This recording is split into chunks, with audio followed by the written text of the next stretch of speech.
Les températures ne font que grimper en flèche et atteignent les 40 degrés. Votre potager souffre probablement si les températures dépassent 35 degrés et vos plantes risquent littéralement de brûler et votre récolte d'être compromise. C'est pourquoi dans cette vidéo, je vais vous montrer 5 gestes super simples qui peuvent littéralement sauver votre potager et plutôt faire ressembler vos plantes à ça.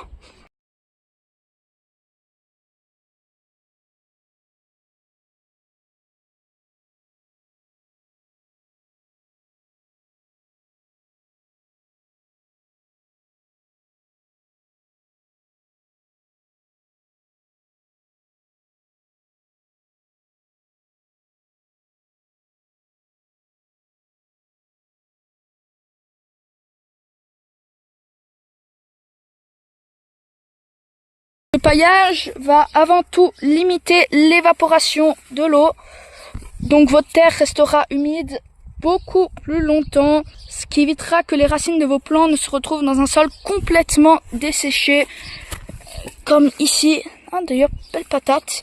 Ici, c'est un peu desséché parce que j'ai mis moins de paillage. Autre avantage, vous aurez besoin d'arroser moins souvent, ce qui représente un vrai gain de temps pendant les canicules.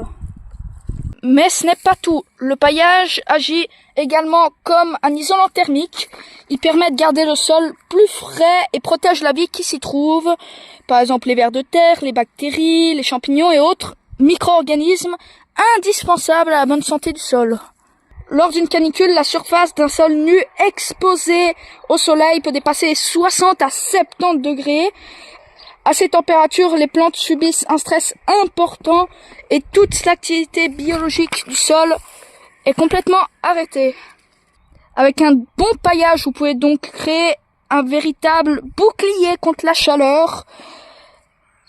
Et c'est sans doute l'un des meilleurs investissements que vous puissiez faire pour votre potager en été.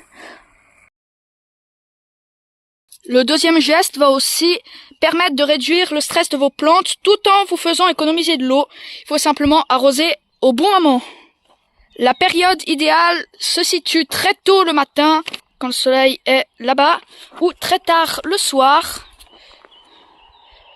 En revanche, évitez vraiment autant que possible d'arroser en pleine journée, sous un soleil de plomb. En gros, il y a une partie de l'eau qui va s'évaporer avant même d'avoir atteint les racines. Et donc, ça représente vraiment un très gros gaspillage d'eau. En tout cas, moi, je préfère vraiment arroser le soir, surtout quand les températures dépassent 35 degrés. C'est vraiment sûrement un des meilleurs compromis quand les températures sont très élevées. À ce moment-là, l'évaporation est beaucoup plus faible et l'eau a toute la nuit pour s'infiltrer en profondeur dans le sol. Les plantes, elles peuvent aussi récupérer un peu tout le stress thermique accumulé dans la journée. C'est vraiment bénéf. Vous voyez là, si on regarde dessous, c'est bien humide. Une autre erreur des débutants, c'est aussi d'arroser un tout petit peu tous les jours. Il faut vider, je pense, au moins un bon arrosage par plant de tomates, par exemple. Parce qu'en été, un plant de tomate, ça peut prendre plusieurs litres par jour. Et c'est vraiment énorme. Donc, arroser beaucoup. Parce que sinon, l'eau, elle va pas du tout entrer en profondeur. Elle va rester en surface. Et vos plants ne vont même pas pouvoir récupérer l'eau. Et en plus, les racines, si vous arrosez un tout petit peu tous les jours, elles vont plutôt se développer à la surface. Donc, en gros, vos racines, dès qu'il y a un peu de soleil, si vous avez en tout cas pas mis de paillage, elles vont complètement cramer. Et d'ailleurs, une autre chose très simple à faire, c'est de tout simplement arroser au pied plutôt que sur les feuilles, parce que une humidité persistante, quand vous arrosez sur les feuilles, en gros, ça peut faire que vos tomates attrapent le mildiou notamment, ou aussi l'oïdium. Donc en gros, avec ce geste, l'objectif est vraiment très simple, c'est arroser moins souvent, plus abondamment et directement sur les pieds et en plus aux heures les plus fraîches pour éviter un gaspillage d'eau. Ce troisième geste est un peu plus contraignant à mettre en place, mais il peut faire une énorme différence pour certaines cultures.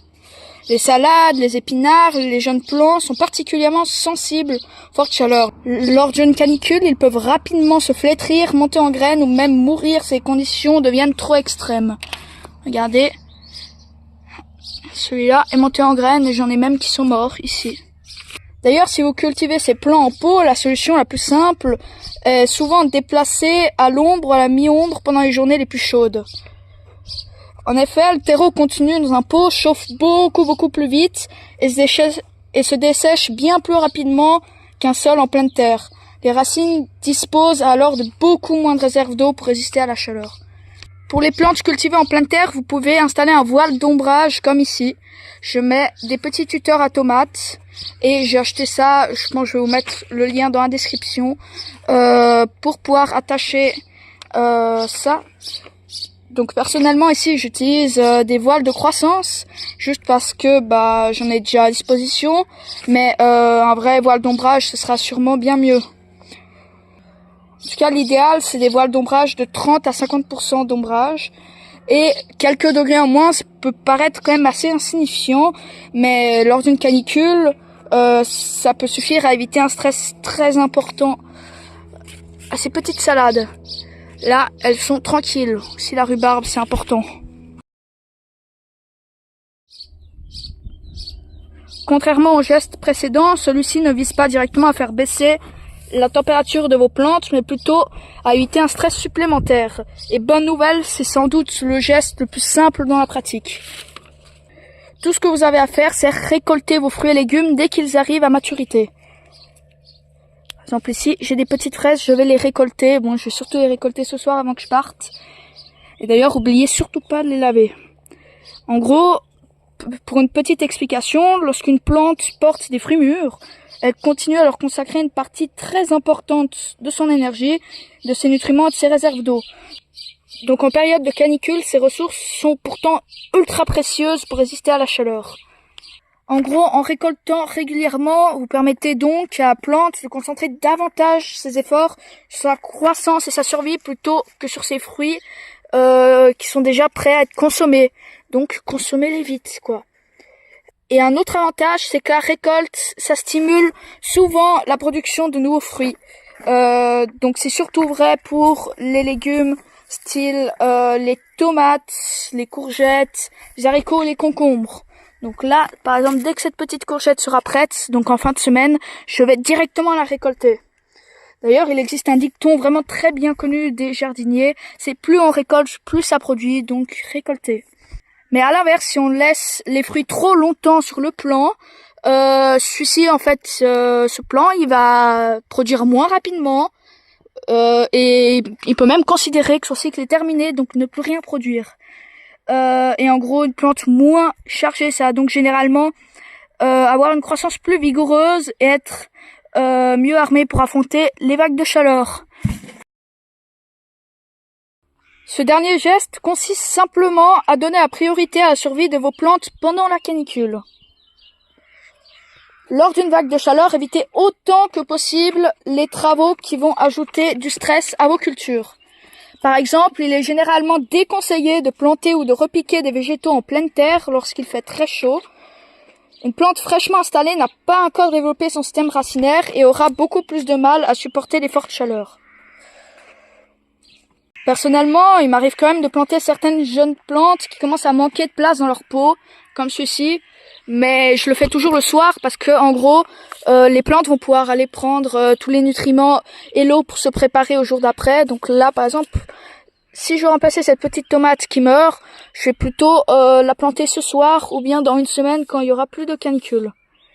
Donc en gros, si je la plante ce soir, je vous montre peut-être 2-3 plants.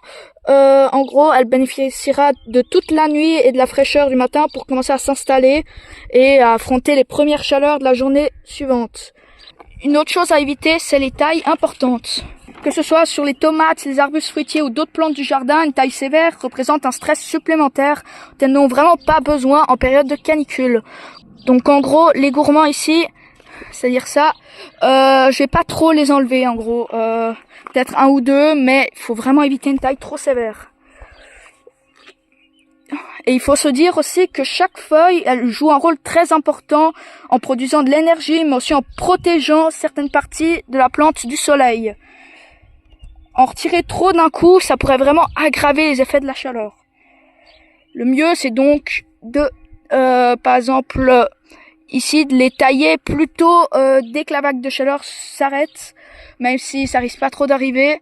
Ça risque celle qu'il y a maintenant, là, juin 2026.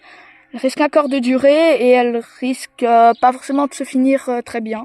Donc avec ces 5 gestes simples, le paillage, un bon arrosage, de l'ombrage, une récolte régulière et le repos des plantes, votre potager sera prêt pour la canicule. Et malheureusement, ces périodes de forte chaleur risquent de devenir de plus en plus fréquentes, longues et plus intenses dans les années à venir. Donc autant prendre dès maintenant les bonnes habitudes pour affronter ces vagues de chaleur.